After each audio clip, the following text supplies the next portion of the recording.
Thanks again for the invitation. Great stuff that you're doing, and I hope that this will be of some value to you. So the title of this talk is there anything AI can't do? I'm an academic. I'm not a practitioner, but at least from a research perspective, we keep on talking about AI and all of its great possibilities that it opens for us. One thing we don't really hear that much about are its limitations. I won't actually give an answer to the question here. The question itself is a bit of a provocation. What I hope to sort of discuss with you here is, why we see AI in such a light as this sort of seemingly omnipotent entity, and what some of its potential blind spots might be. So that's kind of the talk on a high level. And again, I'm talking about this through my experience as a citizen, an observer, and to some extent somebody who's in the field researching and teaching these topics. So next slide. So first of all, one thing I want to say, I want to start with this quote by Melvin Kranzberg, who's a historian of technology, and who famously said, "Technology is neither good nor bad, nor is it neutral." And I take the same perspective when it comes to AI.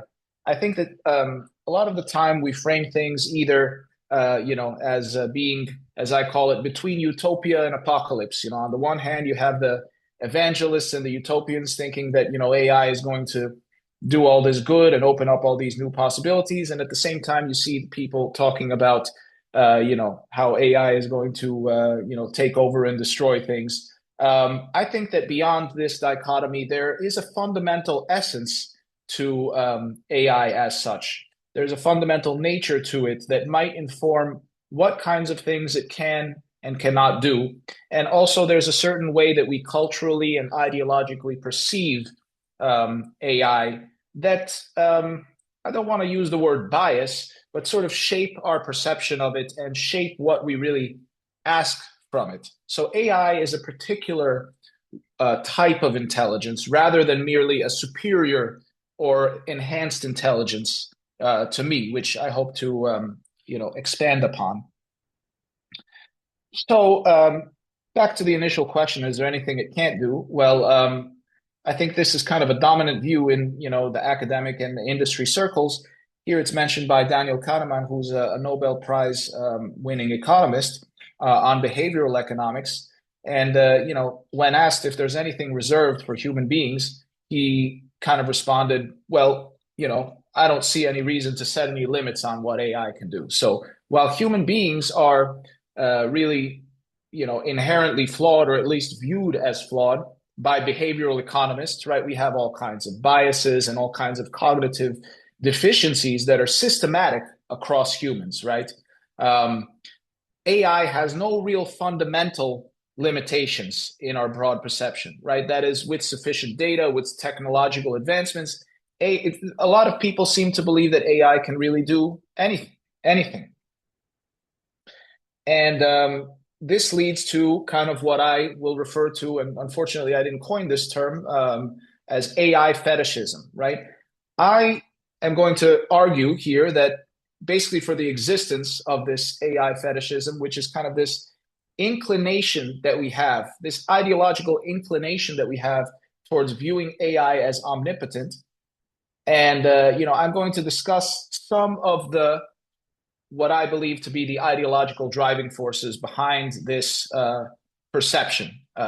Again, not all. I'm not refuting other forces here, but I do believe that there are some ideological roots to this, not merely material or economic roots. So I'm a bit of a Hegelian in this sense, rather than a Marxist. In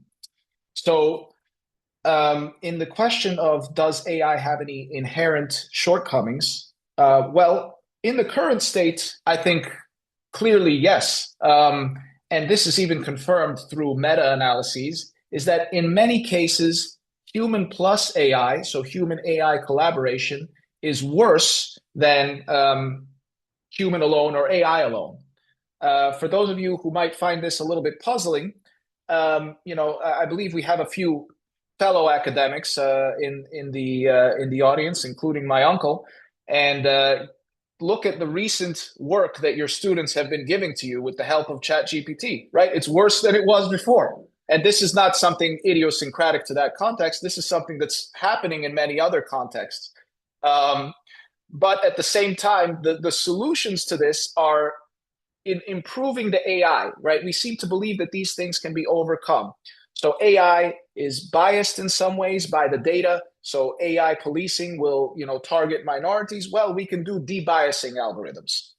AI is opaque. You can't explain why it predicted something. Well, now there's a field called explainable AI. If AI hallucinates, which we all see that it does, we can just get better data or do some fine tuning. AI is repetitive or uncreative. Well, we need more and better generative models. AI cannot understand cause and effect. Well, there's a field called neural, symbolic, or causal AI. And there are hundreds of people, as we speak, doing PhDs on all these topics, right? Figuring out how to improve AI to overcome these shortcomings. In contrast to AI, human beings are viewed as intrinsically and inherently fallible, right? We have certain cognitive biases that are intrinsic, confirmation bias, right? I tend to look for information that confirms my perspective. Anchoring. So if I ask you, I don't know, what are the last 3 digits of your social security number? And then I ask you, what's the population of Romania? Those two things will be connected, right? According to some studies. This is a cognitive bias that's, again, systematic across humans, right? We also have things like bounded rationality, a term coined by Herbert Simon. We cannot process all information equally. We cannot go out there and compute all the information. We select and we cognitively ration what information we consume and truly consider, right? We're cognitive misers, right? Which means we generally seek to minimize cognitive effort. And we have limited attention, right? So unlike AI or machines, we have fatigue, we get distracted, we forget. So on the one hand, you have these seemingly omnipotent machines, right? And on the other hand, you have, in contrast, humans that are inherently flawed, right? This kind of raises the question. So one of the big topics in the research nowadays is human AI collaboration. Well, if AI is so great and can do everything, then why do we even need humans, right? Why can't AI just take over everything, right?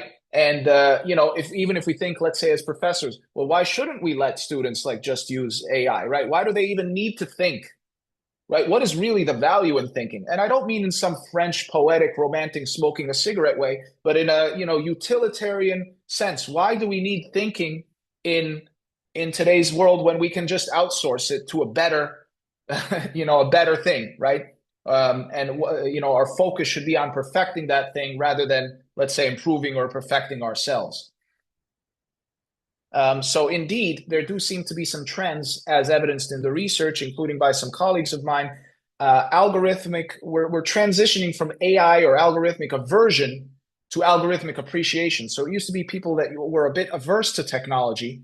Nowadays, they're accepting, let's say, advice or feedback from AI, even knowing that it's wrong or even knowing that it's inaccurate, right? They do perceive it as superior, objective, etc. This is kind of like a background about what's happening now. For the remaining, I guess 5 to 10 minutes or however long I have, I want to talk a little bit more about the ideological roots of this, and this will be maybe a little bit more of a philosophical rant, sort of a la Slavoj Žižek style, rant. So please bear with me, and hopefully we can talk about it, a little bit afterwards. But I think that there are several roots to this AI fetishism that hopefully I've established by now. So one is, I think, original sin, which obviously has religious roots. One is scientism, and one is reductionism and the mechanization of the world. So I'll talk about those individually. So as I mentioned before, we seek perfection through AI, not in ourselves. And this comes from the notion that we are inherently in a fallen state, right? As human beings, we're in a fallen state, and we're not just imperfect, but imperfectible in our mortal, existence, right? We need to transcend into something else to, achieve this perception, right? But at the same time, at least in Christianity and in the millenarian tradition, which blurs God and man, right? We in our mortal selves have the power to potentially create something that transcends, and we look to do this sort of through AI. So, if you think about even like the idea that there's a human capability to create something omnipotent, like, I don't know, like presumably there's some followers of Islam in this audience as well. Like in Islam, there's no God but God, right? God is way up there and we're way down here, right? We can't even picture it. It's something beyond our imagination, beyond our scope. So how dare we try to create this omnipotent thing like AI, that kind of serves this quasi-godly role in our society. But I think this whole notion that we're in a fallen state and God has left the responsibility of that transcendence onto us has some roots in this cultural phenomenon. So unfortunately, I only have time to touch upon these things briefly, and I want to get through them in time. But this is kind of just one idea that I want to throw out there. Another idea is scientism. So it's the idea that science is really the dominant mode of inquiry, or the main methodology through which we can establish some kind of truth or explore truth, is maybe about 200 years old, or 250 years old or so, right? This isn't something that's something that's universal or necessarily objective, or some sort of ground truth, right? But over time, people like Auguste Comte and Galileo, and some people kind of established or claimed that only science can render truth about the world and reality. And if you don't believe me, think about it this way, right? If I say that something is unscientific, that claim you're making is unscientific, right? What am I saying? I'm saying that it is not really, it's lacking a certain rigor, right? Or truth, right? So science has kind of become the dominant mode of inquiry, and science really is, rooted in some kind of computation, right? So if we can reduce the brain, right? If we can reduce psychology to computation, right? Artificial intelligence, then cognition can be computed, and superior computation is superior cognition. And I've talked to cognitive scientists who really, you ask them, so do you think that this AI can like create, human minds? And they're like, yeah, sure, why not? They don't see any impediments to that. And I'm not saying that there are or that there aren't impediments. Again, I'm not making a pro AI or anti AI argument. I'm saying this kind of fetishism blinds us from even making, an objective analysis, right? The ultimate, going back to the original sin argument, the ultimate objective really of AI is immortality. And, people like Peter Thiel and so forth, they're literally making this claim. I'm not making this claim. I'm not reading their minds, right? People are saying AI is about achieving immortality, which, depending on your belief system, may or may not be possible. And then, another route is reductionism and mechanization. So over time, our view of the world, philosophically and scientifically, has become increasingly mechanized, right? Galileo famously said, the book of nature is written in the language of mathematics. And, reductionism is about breaking down complex phenomenon into axioms and understanding them on that basis, right? Again, even in our colloquial expression, if I say, let me break it down for you, right? We all use that expression in English. What is the ideology even behind that simple everyday expression? It's that by decomposing this phenomenon into as axiomatic elements as possible, I can explain it to you in a way that maximizes its rigor, right? So it's the same thing with AI, neural networks, all these probabilistic models. They break these things down into these data points, and they try to build up to something, greater than that, through that. Going back to the point on scientism, we're reducing the living, our mind, to the dead, right? A machine. And this is facilitated by the increase in reductionism that has again been rising in the past couple of 100 years, but something that's historically far from arbitrary. And so I know that I'm somewhat short on time, but just briefly in another minute or two, if I have it, even science has different ranges of reductionism. So if you think about something like chemistry, right? In chemistry, if you mix two atoms of hydrogen with one atom of oxygen, you get water, which is wet.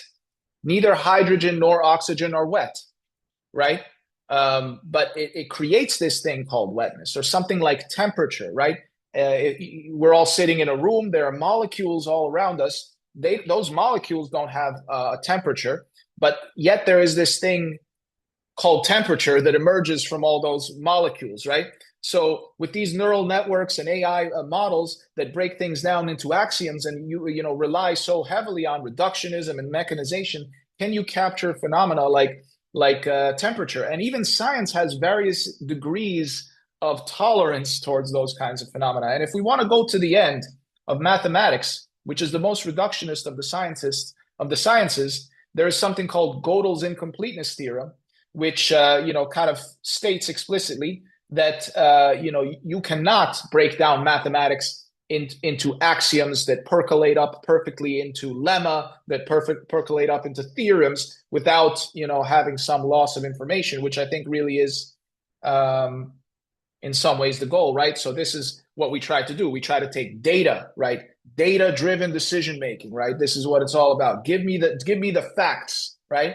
And the assumption there is that I'll take these facts, I'll bring them up into information, knowledge, wisdom, with no loss of information in that step, right? So a data point, let's say my height is 181 centimeters, information, whatever, I'm in the 70th percentile.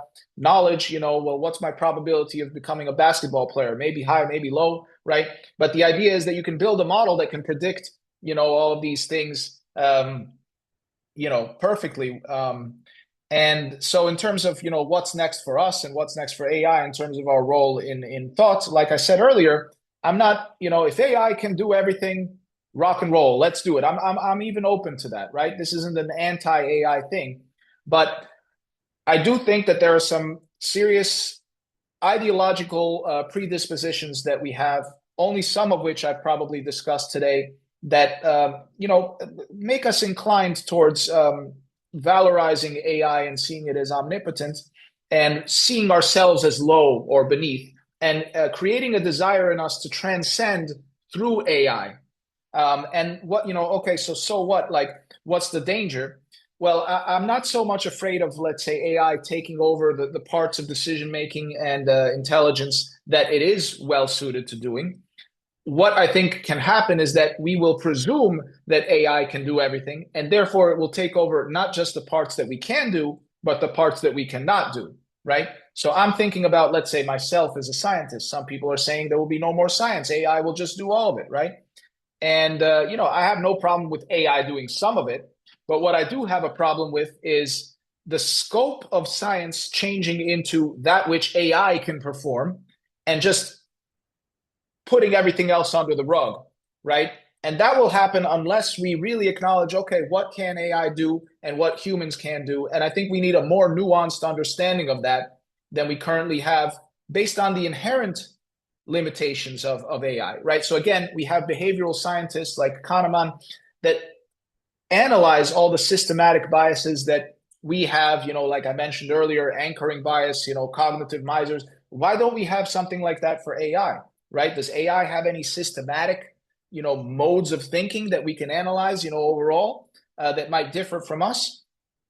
And I hope that was sufficient food for thought. Sorry if I went a little over time, but thank you very much for your invitation and for listening.